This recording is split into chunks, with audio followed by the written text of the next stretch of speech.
देख रखा है दुनिया के हालचाल, अब अपने मन को बिगाड़ेंगे। दृश्य अच्छे देखे इसलिए मन नहीं बिगड़ा, सुना अच्छा इसलिए मन बिगड़ा नहीं, चित्त दूषित नहीं हुआ, जीवन समझ।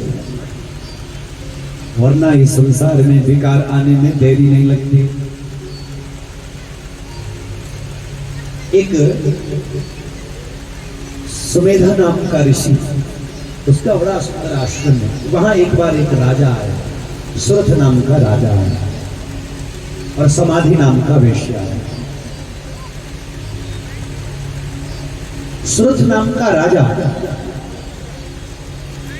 अपनी ही सेना के सेनापति ने विश्वासघात किया, दूसरी सेना के साथ मिल गया, अपनी शक्ति को दूसरे देश के लोगों को बता दिया, अपनी सारी भीतर की जो गुप्त सूचनाएं वो बाहर दे दी।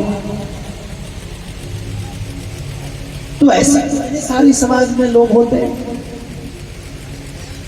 जो अपने देश के लिए, अपने राष्ट्र के लिए शूल की तरह राष्ट्र समृद्धि में वो अपना किसी प्रकार का योगदान तो नहीं देते, लेकिन राष्ट्र के विनाश के लिए वो बड़े बड़े बीज बोने के काम करते रहते हैं। वर्तमान समय में कितने सारे ऐसे लोग हैं, आप हमको मिल जाएंगे, दिख जाएंगे, तो वो क्या करते हैं? तो ऐसे कुछ एक लोग हैं भीतर घाती लोग, तो सूरत नाम के राजा को ऐसे लोगों ने घेर दिया। और जब सूरत नाम के राजा को ऐसे लोगों ने घेर दिया तो राजा परास्त हो गया। राजा अपनी जान बचा करके भागा, और जैसे अपनी जान बचा करके सुमेधा ऋषि के आश्रम पर पहुंचा, महात्मा ने कहा चिंता मत करो राजन, यही रहूंगा, आपको यहाँ कोई कष्ट नहीं होगा। तो सूरत नाम का वह राजा अपनी प्रजा की बड़ी चिंता करता, शोक करता था कि मेरी बिना मेरी प्रजा का क्या हो रहा होगा, मेरे राज्य का तो कोष उन लोगों ने सब नष्ट कर दिया होगा, सब लूट लिया होगा, मेरी प्रजा मेरे लिए बड़ी दुखी होगी, ये सब शोक करता था, बड़ा दुखी होता। और परिणाम तो दुख ही है।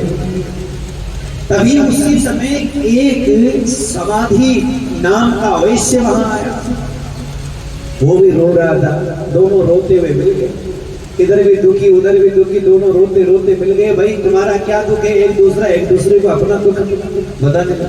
राजा ने अपना दुख बताया, कहा तुम्हारा दुख क्या है? वैश्य से पूछा, समाधि नाम के वैश्य से पूछा। तो उसने कहा महाराज मेरा दुख ये है कि मेरी पत्नी ने, मेरे बच्चों ने, जब तक मैं काम का था तब तक मैं घर में रहा, सब काम मैंने उनका किया, वो धन अर्जित किया, लेकिन अब मैं बूढ़ा हो गया, उन लोगों ने मुझे घर से धक्के मार करके निकाल दिया। बोले वाह, तो फिर अब तुम क्या रो क्यों रहे? बोले रो इसलिए रहा हूं कि वो तो बड़े नादान है, ना समझ है, बताओ कैसे वो व्यापार चलाएंगे, कैसे व्यापार बढ़ाएंगे। अरे मूर्ख, जिन लोगों ने लात मार करके बाहर निकाला उनकी क्यों चिंता करता है? मेरी पत्नी मेरे बिना खाना नहीं खा रही होगी, मेरे बच्चे मेरे बिना जी नहीं रहे। अरे अरे, उन्होंने लात मार के घर से निकाला और तुम कह रहे हो?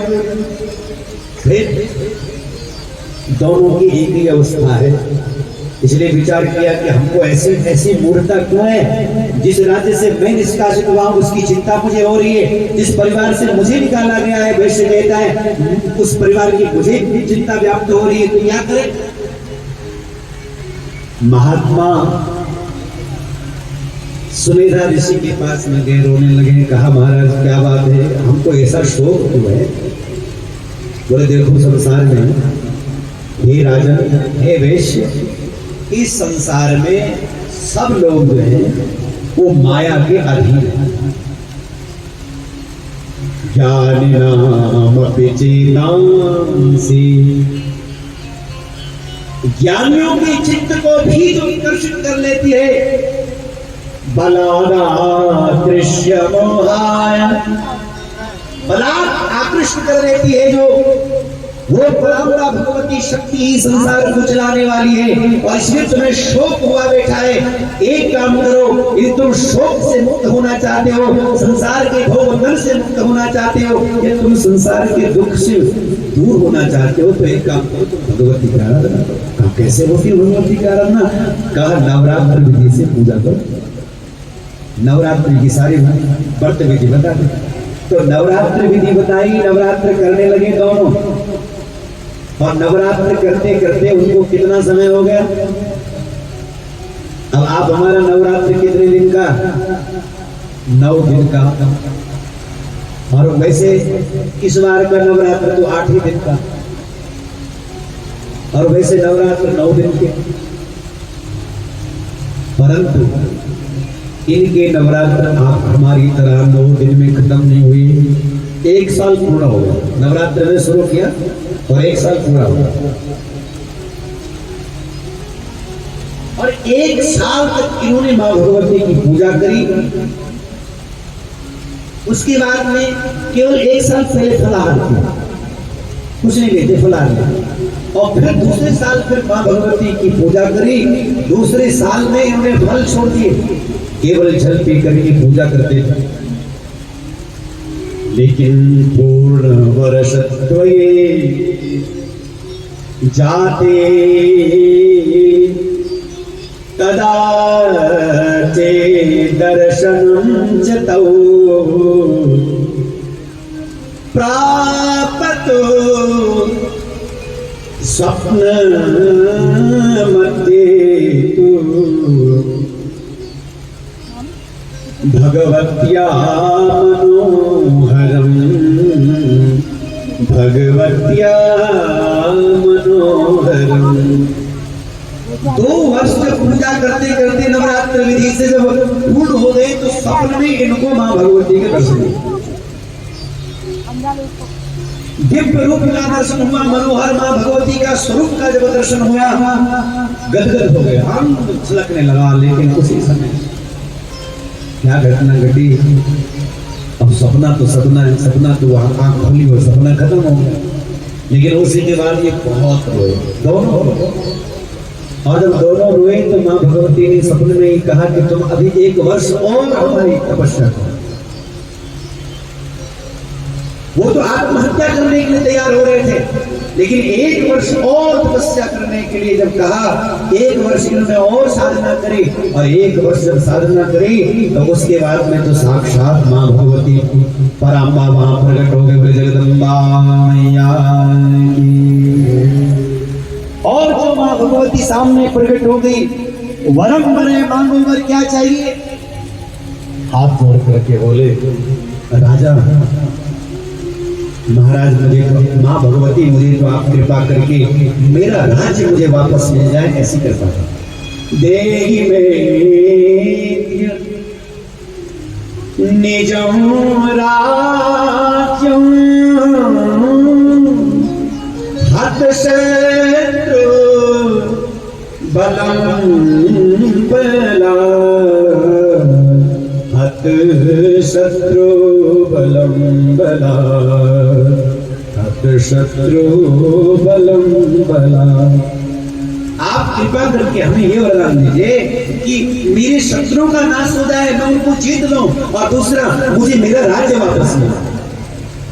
मां भगवती ने कहा, चिंता मत करो, तुम्हें तुम्हारा राज्य मिलेगा, शत्रुओं का नाश होगा, और अंत में जाकर के एक मेरी तरफ से मैं तुम्हें दूं। बोले हाँ, क्या देने वाले हो माता जी? बोले मैं ये देने वाली हूँ कि जब तुम ये राज्य तुम्हारा पूर्ण हो जाएगा, ये जीवन तुम्हारा पूर्ण हो जाएगा, उसके बाद में तुम आगे सावर्णी मनु के रूप में प्रकट हो जाओगे। सावर्णिर्भविता मनु, मनु का राज, तुम मनु बनकर के इस ब्रह्मांड के अंदर में राज्य करोगे। अरे एक राजा कितना बड़ा राजा होता है, एक चक्रवर्ती सम्राट कितना ही बड़ा चक्रवर्ती सम्राट है। महाराज अम्बरीश तो 7 द्वीपों का राजा था, कुश द्वीप, क्रौंच द्वीप, शाल्मली द्वीप, पुष्कर द्वीप, सागर द्वीप, जम्बू द्वीप, 7 द्वीपों का राजा था अम्बरीश। लेकिन तुम तो संसार ब्रह्मांड के अंदर में मनु का राज्य प्राप्त करोगे, यानी मनु के राज्य के अंदर में महाराज कितने कितने ब्रह्मांड। ऐसा सुंदर वरदान मां भगवती के द्वारा जब प्राप्त हुआ। अच्छा, वैश्य की ओर दृष्टि करी भगवती ने, सामने बैठा, आंखों से अश्रु बह रहे।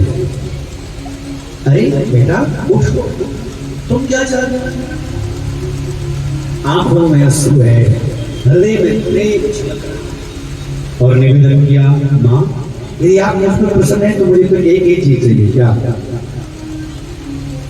न मुझे धन चाहिए, न परिवार चाहिए, न वैभव चाहिए, कुछ नहीं चाहिए। अरे तू परिवार की सोच रहा था कि परिवार तेरे परिवार ने तुझे निकाल दिया, उनकी चिंता कर रहा था कि मेरे परिवार कैसे जी रहा होगा, कैसे बच्चे होंगे, क्या?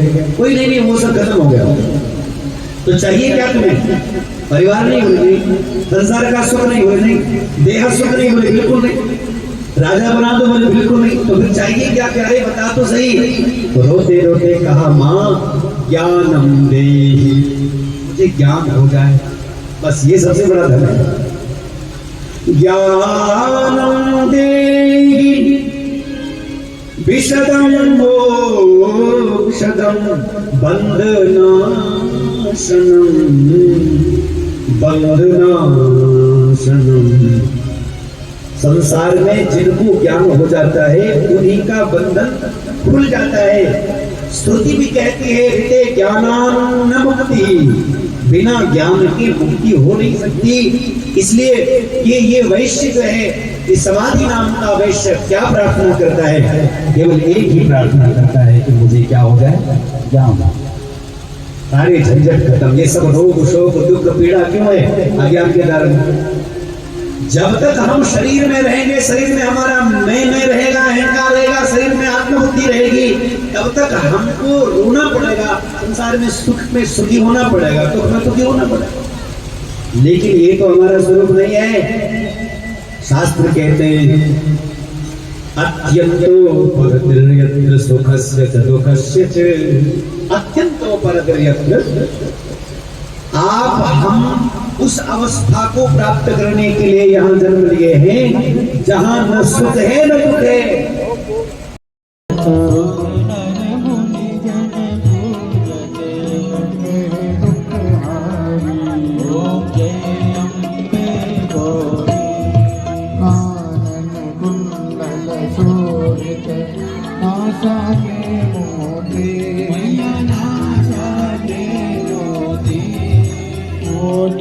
चंद्र दिवाकर कोटि रत्न प्रभाकर, राजत सब ज्योति, ओम जय अम्बे गौरी। शुंभ निशुंभ पंचाने महिषासुर